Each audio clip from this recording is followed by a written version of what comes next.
اولئک الذین اشتروا الضلالۃ بالہدی، یہ وہ لوگ ہیں جنہوں نے ہدایت کے بدلے گمراہی مول لی. فما ربحت تجارتهم وما كانوا مهتدین، تو ان کی تجارت نے انہیں کوئی فائدہ نہ دیا اور نہ ہی وہ ہدایت پانے والے تھے. مراد کیا ہے؟ ان کی تجارت کیا ہے؟ دنیا کے چند ٹکے کمانے اور دنیا کا کچھ مفاد بچانے کے چکر میں ایمان کی دولت کو چھوڑ رہے ہیں. اس سے بڑا کوئی خسارہ ہو نہیں سکتا. بس 30 سیکنڈ رک کر یہ سوچ لیں، یہ منافقین کا بیان ہے. ہم کون ہیں؟ الحمدللہ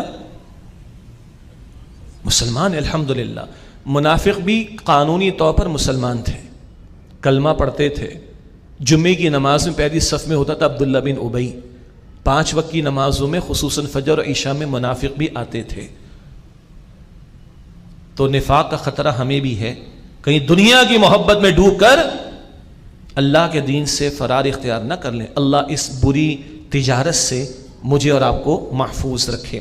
اب 2 مثالیں آ رہی ہیں. ایک رائے ہے، ایک مثال کھلے کافروں کی ہے اور ایک مثال منافقین کے تعلق سے. یہ ایک رائے کے مطابق